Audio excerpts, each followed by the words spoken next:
கிறிஸ்துவுக்குள் பிரியமானவர்களுக்கு ஆண்டவராகிய இயேசு கிறிஸ்துவுடைய இனிய நாமத்தினாலே வாழ்த்துக்கள்.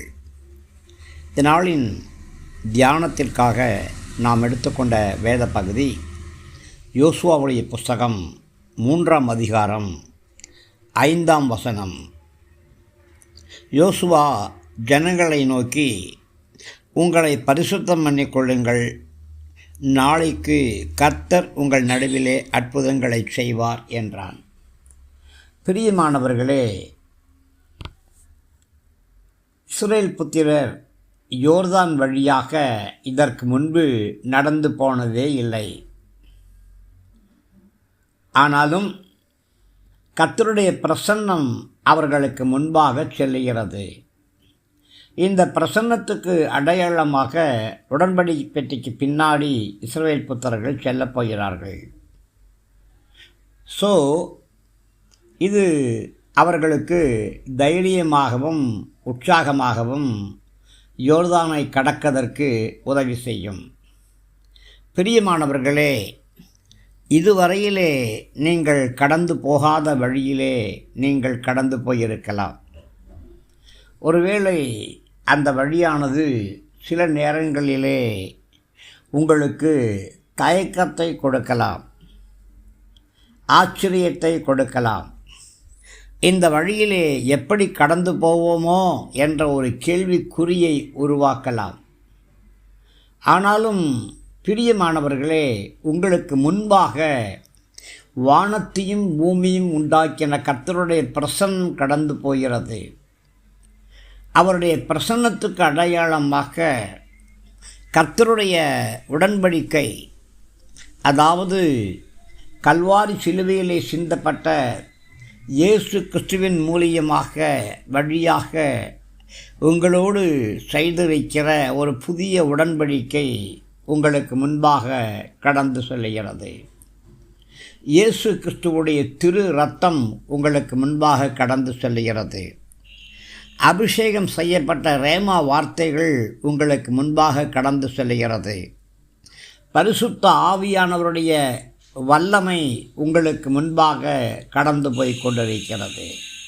ஆம், அந்த உடன்படிக்கையின் வழியாகத்தான் நீங்கள் கடந்து போகிறீர்கள். அதனாலே நீங்கள் தைரியமாய் கடந்து போகலாம், உற்சாகமாய் கடந்து போகலாம். போகிற வழி எதுவாக இருந்தாலும் அதிலே தேவனுடைய பிரசன்னம் இருந்தால் தயக்கம் ஏன்?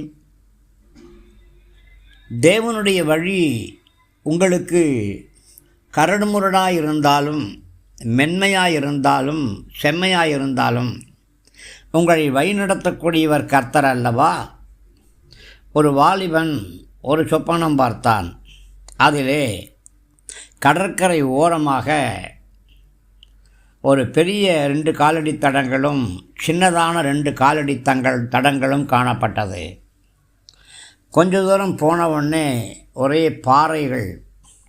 அங்கே 2 காலடி தட்டம் மாத்திரம்தான் இருந்தது.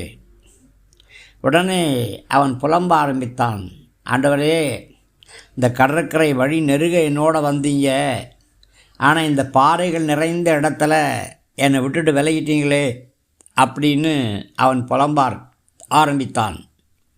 அப்பொழுது ஆண்டவர் சொன்னாரா, மகனே, இந்த காலடி தடத்தை உற்று கவனித்து பார் என்று பார்த்த பொழுது அங்கே சின்ன காலடி தடம் எதுவுமே இல்லை, பெரிய காலடி தட்டம் மாத்திரமே 2 இருந்துச்சான். ஆண்டவர் சொன்னாரா, மகனே, இந்த பெரிய காலடி தடம் 2 என்னுடையது. அப்போ நீ எங்கே என்று சொன்னால், உன்னை தூக்கி என் தோளின் மேலே சுமந்து இந்த பாதைகளை நான் கடந்து வந்தேன் என்று சொல்லி ஆண்டவராகிய கர்த்தர் சொன்னாராம். பிரியமானவர்களே, நெருக்கமான வழிகளிலே நீங்கள் கடந்து போகும் பொழுது கர்த்தரே உங்களை தன்னுடைய தோளிலே சுமந்து செல்லக்கூடியவராக இருக்கிறார். இது எவ்வளவு பெரிய அற்புதம்! இதைத்தான் யோசுவாவினால் தைரியமாக சொல்ல முடிந்தது. உங்களை பரிசுத்தம் பண்ணிக்கொள்ளுங்கள், நாளைக்கு கர்த்தர் உங்கள் நடுவிலே அற்புதங்களை செய்வார் என்று சொல்கிறார். உங்களை பரிசுத்தம் பண்ணிக்கொள்ளுங்கள் அப்படிங்கிற வார்த்தைக்கு உங்களை வேறு விரித்து கொள்ளுங்கள் என்று அர்த்தம். ஜனங்கள் தங்களுடைய வஸ்திரங்களையும் சரீரங்களையும் கழுவி தோய்த்தார்கள் என்று வாசிக்கிறோம். ஆம் பிரியமானவர்களே, உங்களுடைய வஸ்திரங்கள் ஆட்டுக்குட்டியின் இரத்தத்தினால் கழுவப்பட்டதாக, வெளுக்கப்பட்டதாக காணப்பட வேண்டும். இரட்சிப்பின் வஸ்திரங்களும் நீதியின் சால்வைகளும் துதியின் வஸ்திரங்களும் உங்கள் மேலே காணப்பட வேண்டும். ஆம், ஒரு பெரிய அற்புதத்தை நீங்கள் பெற்றுக்கொள்வதற்கு முன்பாக அதை பெற்றுக்கொள்ள தகுதியான பாத்திரமாக நாம் காணப்பட வேண்டும். கர்த்தர் என்ன செய்யப் போகிறார் என்பதையும் அதை எப்பொழுது நமக்கு செய்யப் போகிறார் என்பதையும் யோசுவாவால் சொல்ல முடிந்த மாதிரியே நம்மாலும் சொல்ல முடியும். நாளைக்கு என்று ஒரு நேரத்தை குறிக்கிறார். ஆம், நாளைக்கு என்ன நடக்கும் என்று கவலைப்பட்டு கொண்டிருக்கிறீர்களா? கலங்கி தவித்து கொண்டிருக்கிறீர்களா? நாளைய தினத்தை குறித்து நீங்கள் கவலைப்பட வேண்டிய அவசியமில்லை. அந்தந்த நாளுக்கு அந்தந்த பாடுகள் போதும். அந்தந்த நாள் அந்தந்த காரியங்களை பார்த்து கொள்ளும். கர்த்தன் மேல் பாரத்தை வச்சிடுங்க. அவரே உங்களை ஆதரித்து நடத்துவார். ஆம், உங்கள் நடுவிலே அற்புதங்கள் நடந்து கொண்டே இருக்கும். வாக்குத்தத்தம் பண்ணப்பட்ட கானான் தேசத்துக்கு செல்லுகிற வரையிலேயும் கர்த்தர் உங்களை அற்புதமாய் நடத்துவார், ஆச்சரியவிதமாய் நடத்துவார். நீங்கள் கர்த்தருடைய அற்புதத்தை பார்ப்பீங்க, கர்த்தருடைய மகிமையை பார்ப்பீங்க. கர்த்தருடைய கிருபையை நீங்கள் இதுவரைக்கும் எப்படி அனுபவிச்சிங்களோ இதை விட அதிகமாக கர்த்தருடைய கிருபையை நீங்கள் அனுபவிப்பீங்க. கர்த்தருடைய ஆசீர்வாதங்களை பெற்றுக்கொள்வீங்க. இதற்கெல்லாம் வைக்கப்பட்டிருக்கிற ஒரே தகுதி என்ன தெரியுமா? பரிசுத்தம் பண்ணிக்கொள்ள வேண்டும். இயேசு கிறிஸ்துவுடைய திரு இரத்தத்தினால் உங்களை பரிசுத்தம் பண்ணிக்கொள்ள வேண்டும். அபிஷேகம் செய்யப்பட்ட தேவனுடைய வார்த்தைகளால் உங்களை பரிசுத்தம் பண்ணிக்கொள்ள வேண்டும்.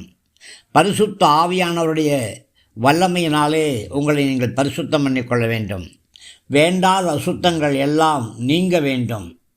பிரியமானவர்களே, உலக பிரகாரமான காரியங்களிலிருந்து, கவலைகளிலிருந்து உங்களை விடுவித்து கொள்ள வேண்டும். இரவும் பகலும் கர்த்தரே உங்களுடைய தியானமாய் இருக்க வேண்டும். கர்த்தருடைய வேதமே உங்களுடைய தியானமாய் இருக்க வேண்டும். கர்த்தருடைய மகிமைக்கு நீங்கள் உங்களை ஒப்பு கொடுத்துட வேண்டும். மாம்சத்தின் எல்லா அசுத்தங்களும் நீக்கப்பட வேண்டும். நம்மை நாம் சுத்தம் பண்ணிக்கொள்ள வேண்டும். பிரியமானவர்களே, யோசுவா ஜனங்களுக்கு கட்டளை கொடுத்த பிற்பாடு அவர் ஆசாரியர்களுக்கும் கட்டளை கொடுக்கிறார். நீங்கள் உடன்படிக்கை பெட்டி எடுத்துக்கொண்டு ஜனங்களுக்கு முன்னே நடந்து போங்க. பிரியமானவர்களே, ஆம், கர்த்தருடைய உடன்படிக்கை பெட்டியை சுமந்து கொள்ளுங்கள். நீங்கள் முன்னாடி கடந்து போங்க.